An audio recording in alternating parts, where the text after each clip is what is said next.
the network for the AV industry. What are you listening to? This is AV. This is AVNation. This is AVNation. This is AVWeek, episode 180, recorded Friday, January 30th, 2015. Made with Licorice. Ready. AVWeek. Performing scan. Week. Online. This is AVWeek. AVWeek.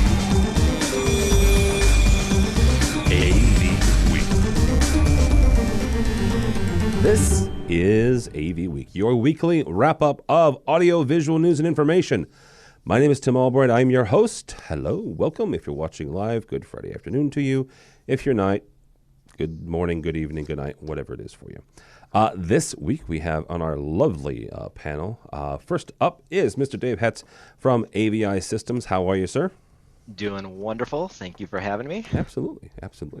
Also with us is Mark LaVecchia from BMA Software Solutions and the fabulous technology managers-focused podcast, Tech Talk. How are you, sir? Wonderful, sir. Thank you for having me. Absolutely.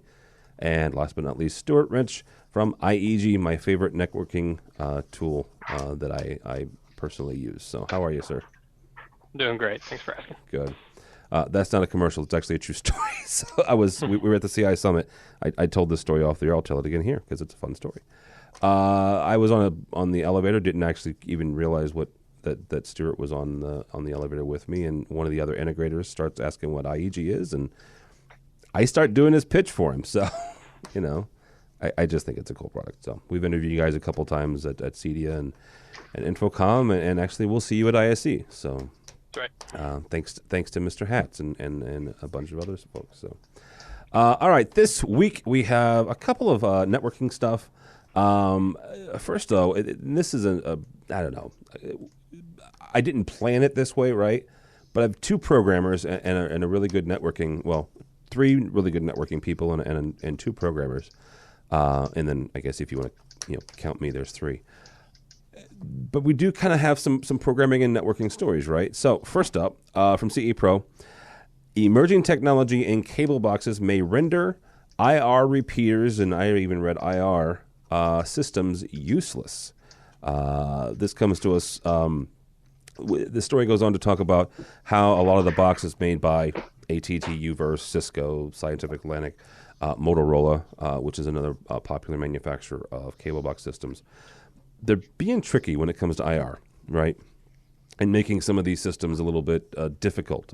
If you're not familiar with IR repeaters, basically for those of us who live in the programming world, it's a big, long cable, and it's got a little bulb at the end, and we make magic happen with code, and somewhere on the end of that, some light flashes, right? And some of these boxes are becoming more and more difficult. There's a Samsung Blu-ray player out there right now that finding the IR receiver on there is nigh on impossible without a rocket scientist degree. So the first question for actually we'll start with Mr. LaVecchia here. So if the IR is becoming more and more difficult, let's say, right? I mean, IR is a pretty simple protocol, but getting it into the box and into that we're trying to control. Does that mean that we're going to start leaning more on CEC through the HDMI? Is that, or are we still not there yet with CEC? I don't know that we're there yet. I know that we don't see it as much right now. I mean, all of our work is commercial. So when we are dealing with anything that's going to be IR, it's generally an OFE. Somebody's got their cable boxes, somebody's got their Blu-ray player. That's not even 232, but in most cases for us, we run into either communicating 232 or IP at this point. And that's talking codecs, displays, and things like that. So when we run into IR, we're running into almost exclusively OFE. And if we spend more than 20 minutes in the field not being able to communicate with the device, the customer just says, pull it out. I don't care. Put something in there that works. I'm not married to it. But again, it's a commercial application. And so it's not as prevalent in our world as it may be in others. See, that's interesting to me because, I still run into, I'll say media players in general, right? There are still a number of media players that the preferred method is either IR or CEC, whether it's owner furnished, which is what OFE stands for, owner furnished or not, right? It's supplied by the integrator or somebody else. So, one interesting thing, Mr. Levecki and I are both independent programmers. I work for a company called Innovad. Mr. Hatch, though, is not. He is a programmer extraordinaire for a very nice integration system called AVI Systems. So, Dave, where are we with CEC, or is there another protocol? Mark mentioned IP. Is that the area we're going to go down and just bypass all this other stuff? Well, it's interesting because if you would have asked me 6 months ago, I probably would have said, even as a company, I don't think we had used CEC more than a handful of times at all. And just within the programmers, with the programmers within AVI Systems, we've started to see more and more cases where we're using a combination of IR and CEC for consumer devices, more because it's the last resort. It's, as you said, they're starting to get more and more challenges with controlling devices. And it's how, the bottom line is how can we find a way that's reliable to get discrete control for power, for input selection on a monitor, for instance. Sometimes, if we can control it 232 or IP, that's absolutely the first choice. But there's still, we're seeing more and more consumer displays, even though we try to educate our customers to the value of a commercial display, we're still seeing more and more consumer devices. And so as such, we're having to get creative at times about the best way to achieve the reliable, complete control that's necessary, in an installed system. So, we're seeing sort of a mix of everything. It's one of those, you'd like to think that we're getting more intelligent, we're getting more intelligent devices with APIs, but the reality is it's a total mixed bag. Okay, so let's take a step back here. 232, and one of you smart people, correct me if I'm wrong on this. 232, RS 232 specifically, is roughly 40, 50 years old protocol, right? Yeah, absolutely. IR is about the same age. Maybe, I still remember the first IR remote control I ever saw. It was wonderful because up until that point, I was my father's remote control. Again, 40, 30 years ago. What the freak? It's 2015. Dave is saying it's a mixed bag. I thought we were supposed to get more and more simpler, I guess, as technology kind of moved on. Stuart, this is where I'm going to come with you when it comes to IP and control, not just the control, but the network in general. Are we? I guess the first question is, can our networks handle, putting control protocols? And let's be honest here, a control protocol is not going to flood your system, right? You got to have that conversation with your your IT manager to make sure that they understand that it's not going to flood your system. Most of them won't. Yeah. But are we there where we can handle that? Kind of depends on the network at this point. Unfortunately, there's still a lot of people who are not putting in robust networks, and that lack of reliability will create a perceived lack of reliability, which is why people have still been using IR, because until challenges that we're discussing here today, it's kind of the old tried and true. Same thing with 232. People got over the demons, so to speak. What I've seen, the challenges I've been fighting since I started my integration firm, I guess 11 years ago now, before I sold that and moved into doing what I do with IHG, is that the manufacturers who are implementing IP protocols are not doing the best job for the most part. There's no standardization around most of this, and that's, to me, a bigger challenge in and of itself, is having a reliable IP protocol on top of a reliable network. Reliable networks people have figured out, and with a little bit of money and a little bit of time, anybody can put a reliable network in. Now, getting the manufacturer to probably do a reliable product, that's the one that we don't really have control over if we're not sitting in the manufacturer chair. And the thing that adds to the complexity to that, Tim, is now you've got a manufacturer they're getting better. They've really come a long way in terms of their IP protocol. We've had some more examples lately of the IP protocol and the 232 protocol kind of mirroring each other, so we're able to keep it simple. But that being said, even if they had it right, you've got to remember you've now got an integrator who may or may not have the ability to speak IT. You've got an end user that may or may not have the ability to talk IT, and they have to go to their IT person. And now all of a sudden, something that's not that reliable to begin with is adding people to it. People are, an imperfect form to begin with, and all that does is burn time and make things, as you were saying before, unreliable. And in the end, IR, he brought up a good point. The reason IR is still around is because in the end, or especially 232, people can rely on it, and they know that it's going to work once it's working. And that's all they care about at the end. They don't care if it's made with licorice. If the thing works, that's what they care about. I want to turn it on, and it works, and when I leave, everybody's got done what they needed to get done. That's it. How we get there, nobody cares. At the end user level. Yeah. The first question is I want to come back to what Stuart said. Stuart, define for me, if you can, what a robust network is, because you use that term a couple of times. What, in your mind, right, whether it's home and or a work environment, what's a robust network? Again, that's one of the problems, is that it depends on the setting. What's a robust network for a small, 5-man shop or a residence is not the same as what a robust network is when you have 50, 100, 200, 1,000 employees. It varies, but the things that tie together are, it should be, standards-based, highly available equipment. A lot of times you see, manufacturers coming in, dropping product on, and they've kind of thrown together something that does pass packets and passes as a network by the core definition of what a network is.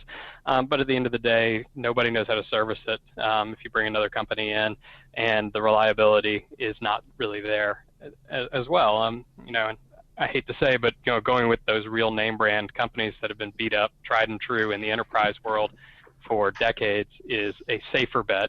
Not that there aren't other companies out there making products, but unless you put it through the ringer, let the millions of people around the world who have put devices through the ringer, switches, routers, access points, all of that. There's plenty of really good products out there.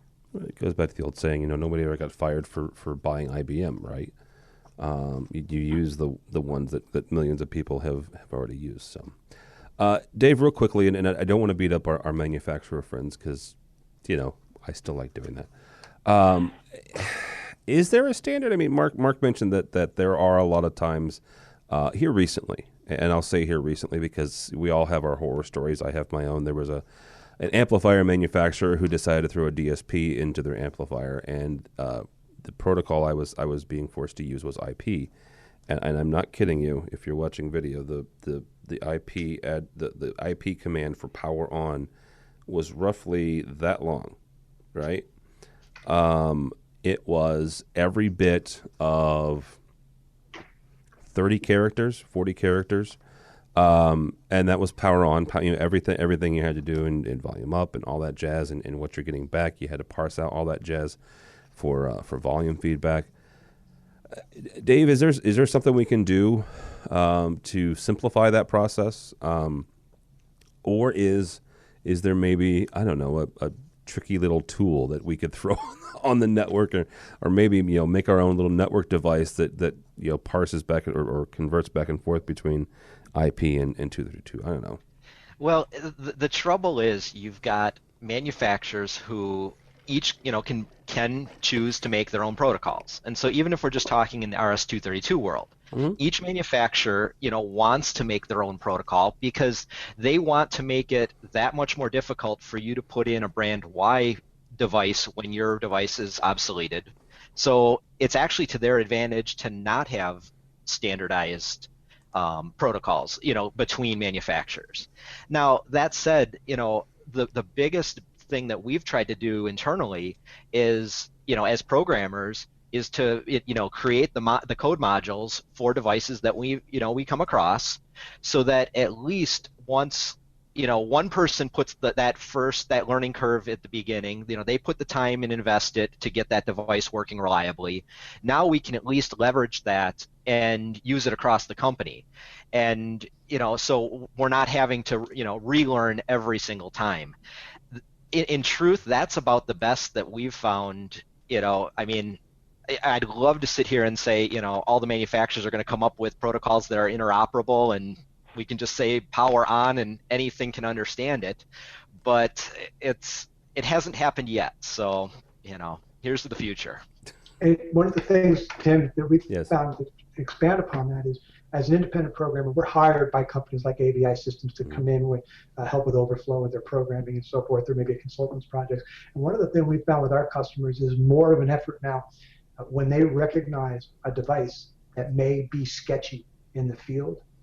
They want us to call it out to them, bring in the device, and let's test it at a bench. Let's sit and make it work internally. Let's not air that laundry in front of the customer. And if we can't, then if we have trouble, let's get it all out of the way early. We're seeing that trend very heavily for us right now in the commercial world. Well, that comes back to mocking things up in the shop, dude. I mean, really, that's who was it? The AV9000 crew. I mean, that's kind of what those standards were about. Where, you know what? And this is something I try to work with my clients. Sometimes it works, sometimes it doesn't. Right? I mean, you're going to get a call on Friday afternoon saying, "Hey, I need 40 hours of programming by Monday morning because this has got to be installed on Tuesday afternoon."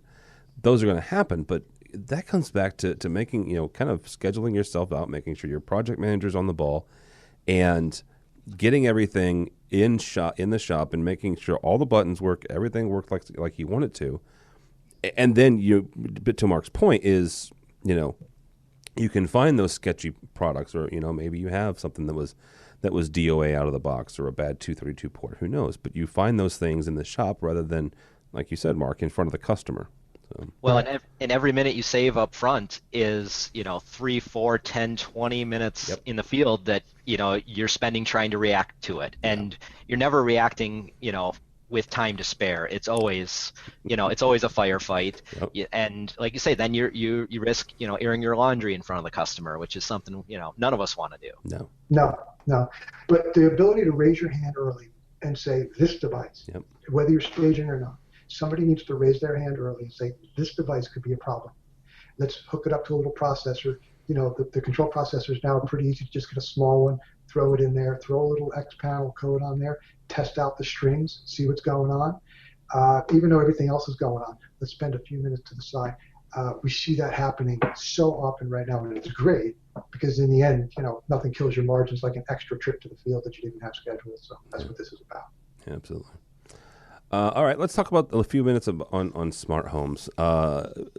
Sky Bell, the co-founder of Andrew Thomas, said, whether or not you like it, you're going to have a smarter home in the next couple of years. This is from digitaltrends.com. And it's an interesting article because basically he says, whether or not you want this, your devices, your gadgets and gizmos are going to be smart over the next few years. So let's take that as, let's take that as kind of a starting point. Stuart, we'll start with you on this. If that's the case, then that's going to incredibly impact not only the home network, but also the professional network eventually. Because one thing, at least us in the pro side of AV have noticed is the last few years, commercial or consumer electronics has started to push back into the pro realm. Mark's DVD player aside, they really are kind of pushing back into it.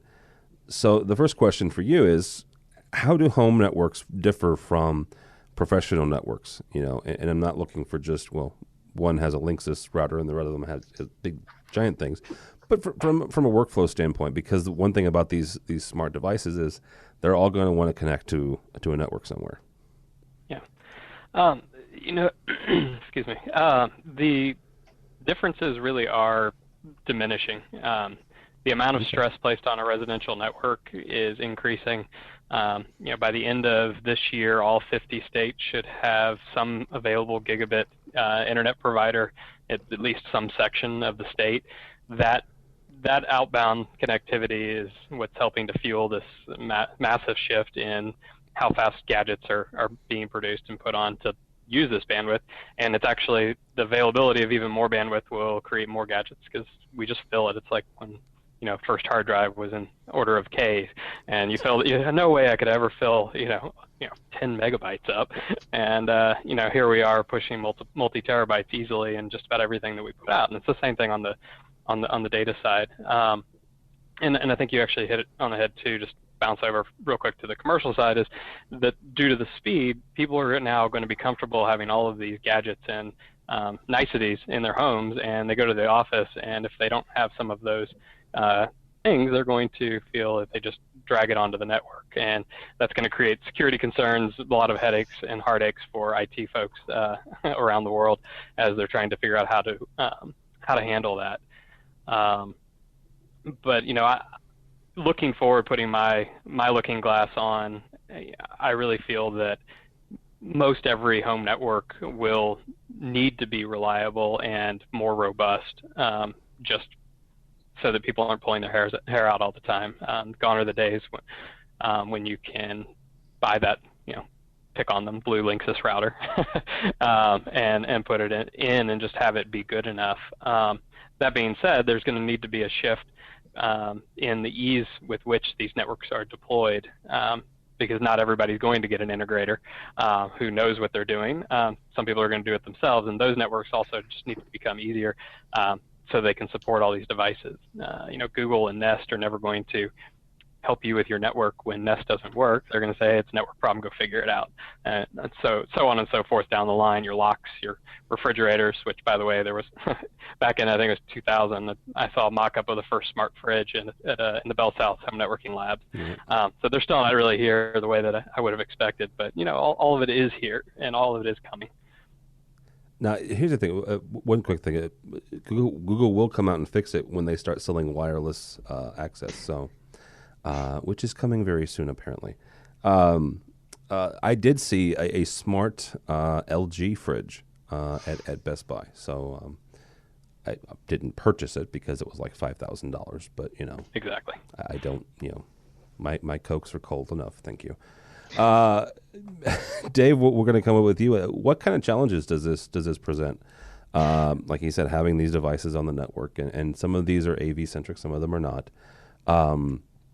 But let's get crazy here. If your fridge can tell you that the door is open or you are out of Coke, then in theory, if it can send out a signal, we as programmers can take that signal and do darn near whatever the heck we want to with it. So what kind of challenges or opportunities does that give us in the world of AV? Well, I think the very first you have to look at is just peer support. Okay. That, before you even can get all, geeky about all the cool things you can do, it's, sort of as Stuart was saying, it's how does, if my dad goes down to Best Buy and, in 10 years buys a smart fridge, now he takes it home and he needs support on it. So he's going to have trouble figuring it out, which, really leads to sort of the why of, a lot of these haven't taken off yet. But, it's so, getting a support model to, find a way to, to deal with these is really a huge hurdle. So once you get past that, though, you get into, all the potential of what you could do with it. And this is sort of one of those questions where, are we going to get to a point where products like Wink or Apple's HomeLink or Google or any of these conglomerates are going to be able to come out with a platform that talks to all of your devices in your house, gives you one dashboard where you can operate, where you can control, where you can automate, and do it all yourself? I'm still leery that, it's one of those, I think someone will find a way to get close enough and get good enough for the consumer, but I don't know that it's ever going to get to the level of what we as integrators would immediately jump to as all the potentials. Certainly if we're going to, as integrators, I sit here and think, oh, cool, I could, have my fridge send me an email when I'm out of eggs, and then I can, I'm out of town. If my thermostat drops down, I can have it email me to tell me that, hey, the furnace went out. Or, I can start to automate things based on all of that. I can, the power is, doing brownouts, so I turn off my printer in my office so it doesn't get, jacked up. Things like that, we immediately jump to all the potentials, but I'm not sure that the average consumer really has that much, is there that much lacking from their life today that these devices can really fill that gap? Go ahead, Mark. I'm sorry. The thing that immediately, you went right to where this immediately took me, is like, we're going to come up with smart homes. I'm like, what are you kidding me? I've got the smartest home I'd ever would have imagined. My father, who lived to 93, would walk in my home right now, and I don't have a lot of technology in it. But the simple fact that I have a single remote that I can power up everything, the fact that I have a sound bar below my TV that I can put over to Bluetooth, take my tablet, take my phone, whip up some Pandora, throw some music in the room within 30 seconds, and Frank Sinatra's filling the house. That's pretty damn smart. Now, here's the trick though. I had a neighbor who called me the other day, upset because they have, I don't know about where you guys are, but where we are, you have only a couple of choices for who's going to provide your network in your house, right? So in our neighborhood, it's AT&T Uverse or, a squirrel in a cage. Jeez. So we go, the squirrel at least shows up on a regular basis. So every once in a while, we'll have a house drop off in the neighborhood. And people, because, I have a programming company, somehow think that I can go push a button and make their network come back on. The point is, when that network goes down and they have their TV through AT&T and they have their phone through AT&T, and those are gone because their network's down, you think they give a crap about their refrigerator? You wait till the TV doesn't work. You wait till their phone doesn't work. Now they're pissed. And so you're going to need the early adopters who really come in on this smart home stuff. We've been hearing about smart homes since I worked at Stewart Film Screen 15, 20 years ago. They're always talking about it, and it's always great and doesn't work. And the average consumer is not going to tolerate their home not working simply because it's supposed to be smart, just because some guy outside took an axe and hit the wrong cable. Yeah. They don't care with it. I look at it as, I bought a new house about 6 months ago, and I'm just starting to talk about, okay, I've got things in my basement that I haven't installed yet, and my fiance has been great. She's made it very clear that I'm free to put in whatever gadgets I want as long as they don't impact adversely her patterns. Yeah. And that's a big if. That I have to weigh that myself. If I put something in, is it reliable enough that it's going to pass the muster? And I'm configuring it, and is it going to be good when I'm out of town on a job, or am I going to get the phone call saying, hey, the light doesn't, this fancy automated light you put in doesn't work. I just want a toggle switch. Yeah. And when that goes from fiance to wife, that amplifies it. Oh, if you think I don't like it as a fiance, wait till she's married to you. Oh, goodness. But seriously, I have the same issue at home. My wife loves technology until it doesn't work. Mm-hmm. And then it's, here, fix this. Well, I guess the one other thing that, I've actually read up a bit on this lately is the overall security issues of some of these smart home products.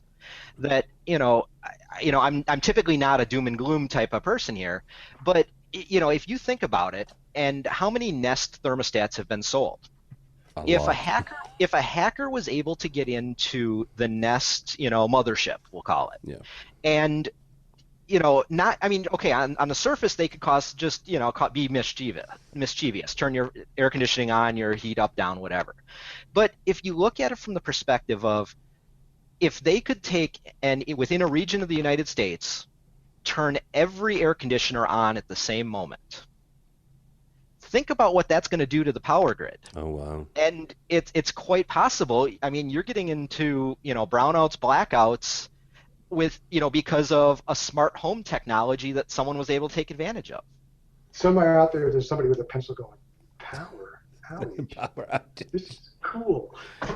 But but it's another, consequence that, I know research is being done into improving security, but, so far it's just been novelty gadgets, really. But, as these devices continue to, become more mainstream, it is something that, does need to be considered. Okay, now let me play the technology early adopter for Mr. Lavecchia here. My great grandfather was born in the 1912. My grandfather was born in 1912, right? So when he was born, there was one or two radio stations in the whole country. Television was not yet invented. My father was born in 1950. So at that point, there was an entire radio network, the burgeoning television network. I was born in 1974, when the internet was still a Department of Defense ideal and property. Nobody had really even knew about it unless you were working on it. At this point in time, my grandfather, who passed away a few years ago, never had internet in his life. Right? Didn't have a use for it. My kids have never known a life without internet. So to them, the internet is part of lights, water, HVAC, right? My grandchildren will grow up, most likely, and this is me in my crystal ball, will grow up with things like the Chewy doorknob that we looked at CEDIA, where it has facial recognition, or the ability to walk into a room or into a house and it recognize you based on your bio patterns or something crazy like that. Yes, that is a smart home, and that's a smart home to us. As these technologies kind of get more and more ingrained, and yes, we're kind of the guinea pigs of it on the first iterations, but we were the guinea pigs when we had freaking 56K modems, right?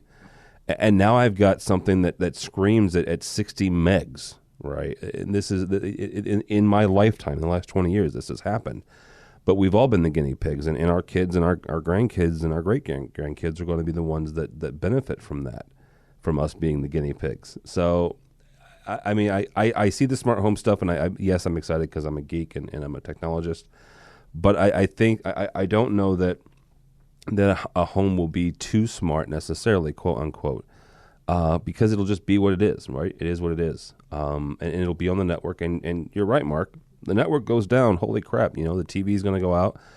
All forms of communication will go out, and yes, the other stuff that just happens to be on the network is also going to go down as well. So, well, and the other part of that equation is you bring up a good point in terms of what our kids are seeing. Okay, I've got a 10-year-old. He's just loves his tablet. He's technically savvy and so forth. But here's the thing. He's used to a world where he wants to operate something or run something on his tablet. He goes to the Play Store, he downloads it, it opens up, and 99% of the time it works. Yep. That level of thinking is in the commercial world right now, where somebody walks into a room and they want to add a codec into the room, and they have to go out and reprogram the system. And you're like, why do you have to do that? Can't you just download a little app and make it run on your control system? And you go, no, it's not that simple. But as the younger generation gets older, yes, they will be the beneficiaries of the technology that we're trying out right now. But the problem is it better work, because they're also growing up in a world that says I can download an app and it works pretty much seamlessly, and I can go without any effort. The minute they have to troubleshoot is where that's going to be a problem. Yeah. Well, go ahead, Stuart.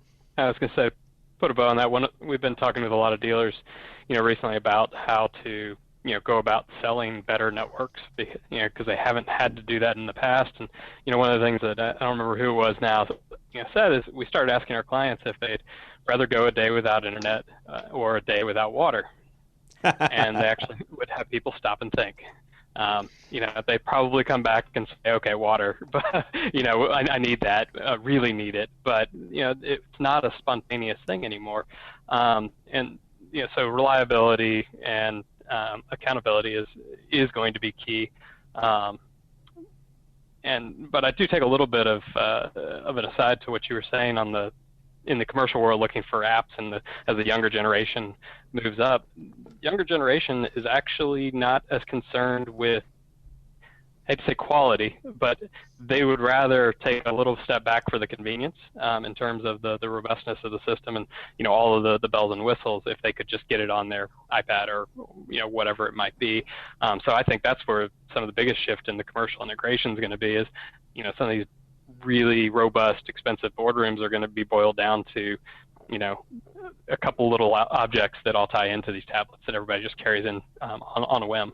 Yeah. We do that right now. I can't tell you the number of rooms we do. I know AVL Systems is doing the same thing.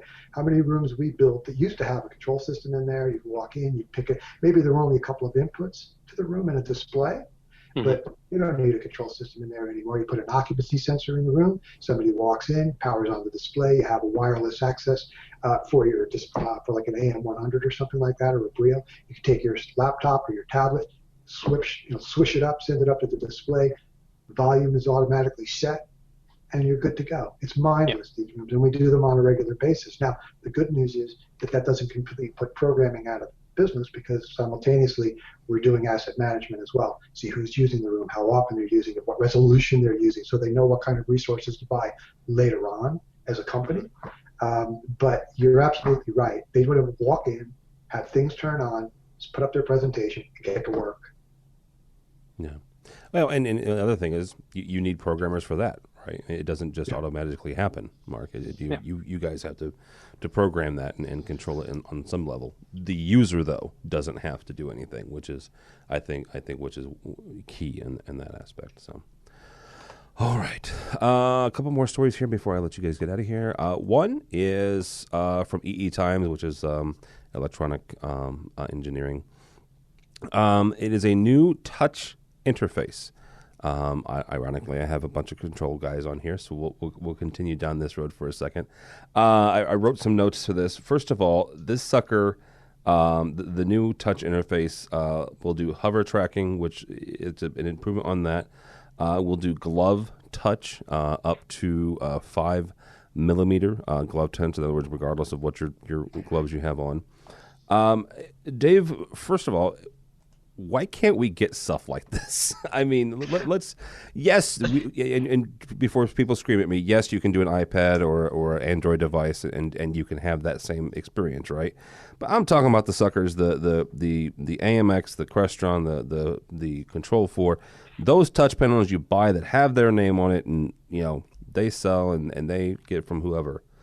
Why can't we get this type of technology in our touch panels? That's exactly the question I had asked when I read the article too. I'm sitting here thinking, I went out and over Christmas bought a new pair of gloves that had the stupid little pad on the finger, just so that I don't have to take my gloves off when I use my phone or use my nose to swipe it, to answer a call. I think number one, it's probably been cost to this point as to why we haven't seen it, in our world, because, there's already the pressure of, why would I spend this amount of money to put an AMX or a Crestron touch panel into my room when I can do an iPad? Certainly there's reasons for that, but we're having to educate our customers all the time about that. And so I think that's probably the biggest factor.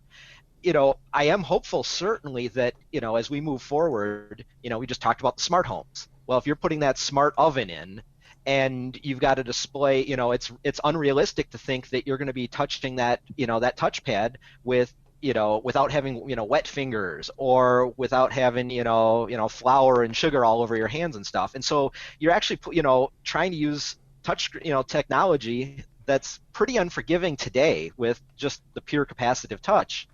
We're going to be asking more of it. And so I think, I'm really hopeful that technology like this, where we're merging, a couple methods, to really get improved results, is going to start to proliferate just by sheer volume. Yeah, absolutely. Mr. Lavecchio, from your standpoint, why can't we have this? I've got to go with cost for starters. Okay. I know after working at Crestron for 10 years myself, it was always cost prohibitive in terms of what is the customer willing to pay in order to have this particular feature.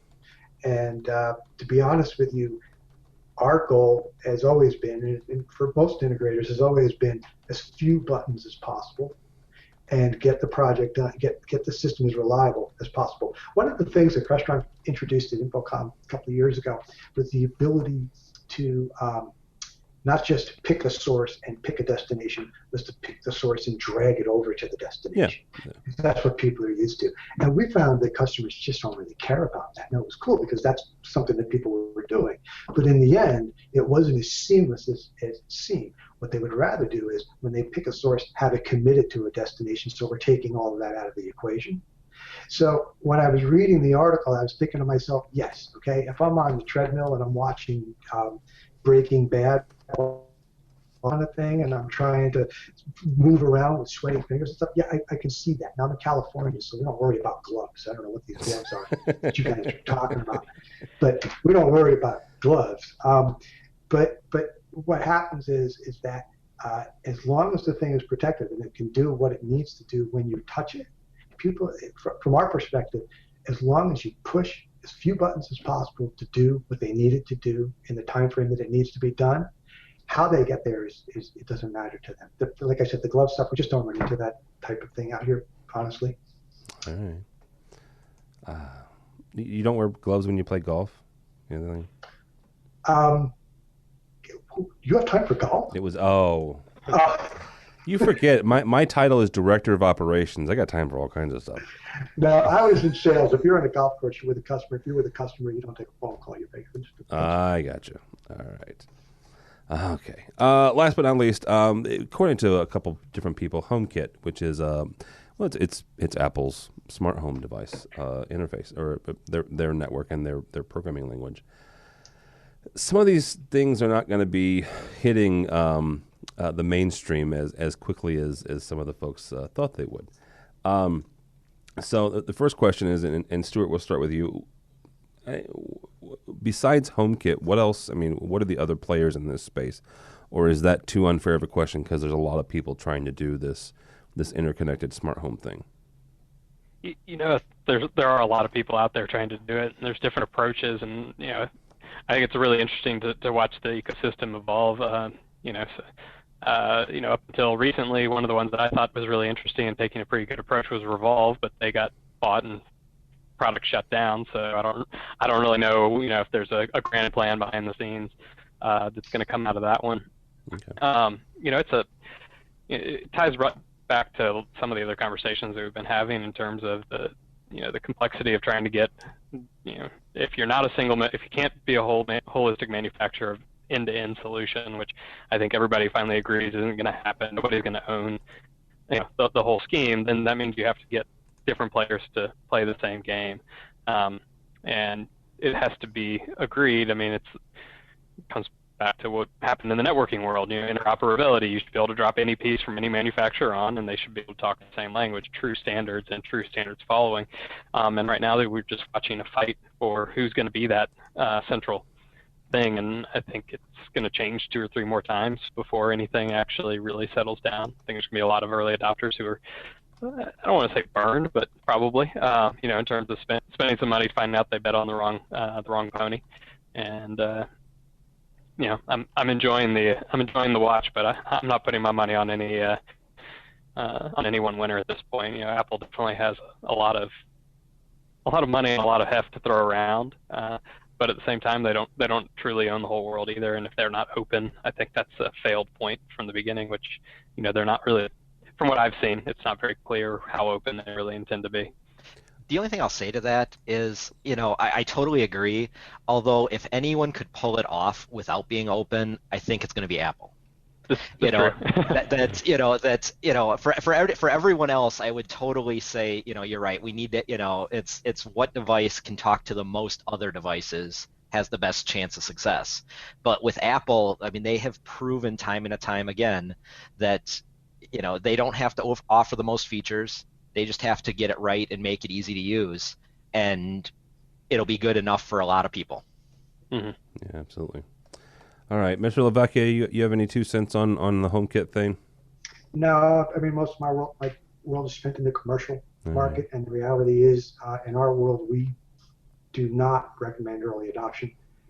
We've got to get in, we got to get on, we got to get out, and we got to get a cut, move on to the next customer. There's no time for early adoption. In fact, we specifically will bring new products in to test them out. But I was looking over that article, and I had to the Yeah, willies just reading it going, no thanks. But to his point, Apple could pull it off before anybody else can. If nothing else, they've got the fan base.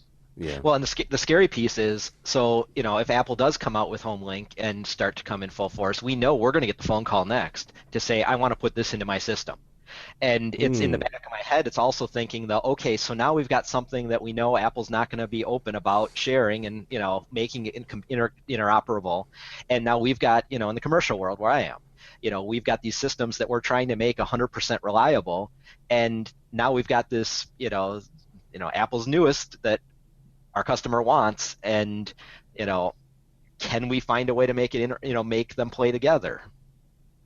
Time will tell. Well, and it also depends on whether they're going to follow the mode of, we introduce something, we have a big introduction, everybody stands in line, they get it, and as soon as you have it, here comes another piece. That doesn't work in the commercial world. You can't introduce something, install it, and 5 days later introduce the next generation. It's a bad plan. That's speculating, but. Well, yeah, I mean, the only Apple pieces that at least I see on the commercial side are obviously the iPads, and depends on who you talk to about the iPads for control, and we still see a number of Apple TVs simply because we see that a lot. Yeah. From the user standpoint, they have Apple devices that they want to wirelessly get up on the display somewhere. So, and they haven't messed with those too many. I mean, those aren't they haven't come up with version 3 and 4 yet. So. All right, guys. Mr. Stuart Wrench from IEG, thank you, sir. Thank you. When do you head to Amsterdam for ISE?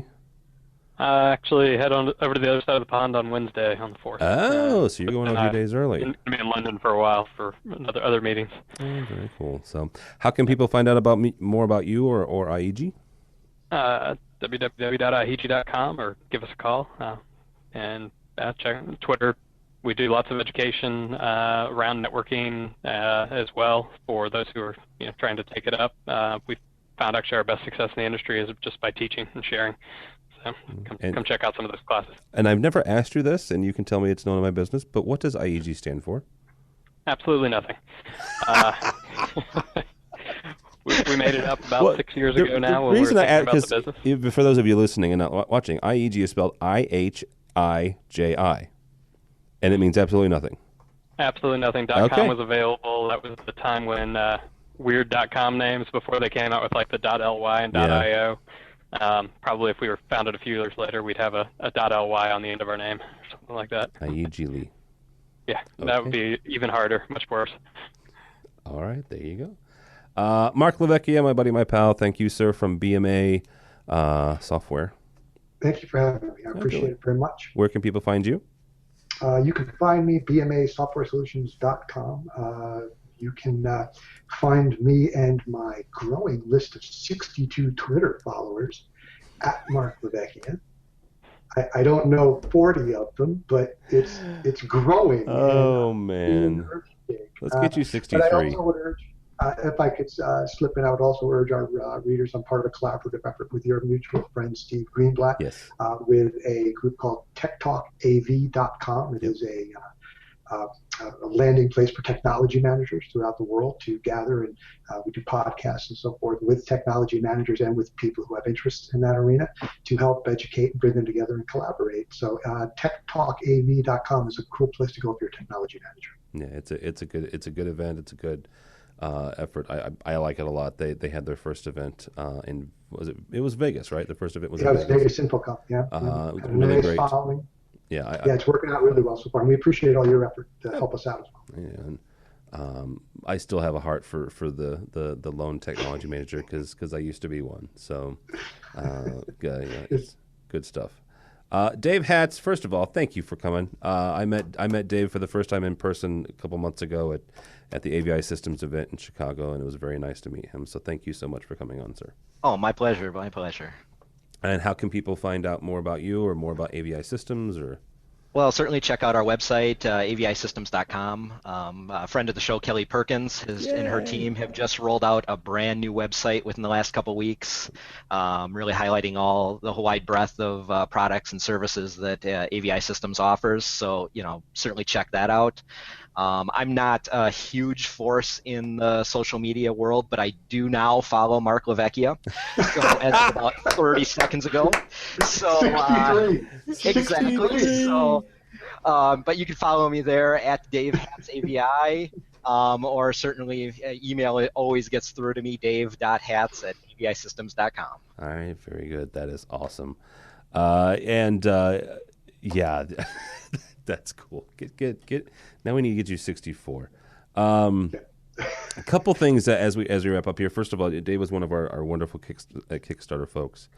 Actually, first of all, before we do that, AVI Systems are having, if you are in the Denver, Minneapolis, or Dallas area, they're having their local regional shows this spring.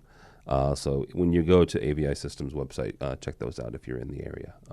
They're kind of cool, and I'll be there, which I'm not sure if that's a selling point or a detraction, but hey, I'll be there.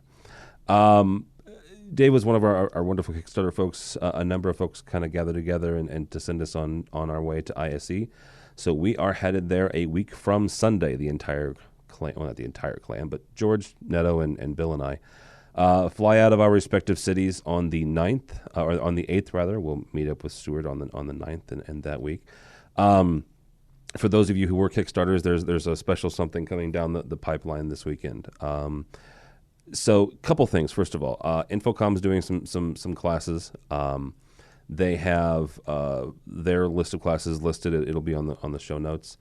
I would be remiss if I did not mention that I have been invited to chair the first unified communications panel at ISE, along with Kramer Electronics is hosting it. Some really smart people, and then I'll be there.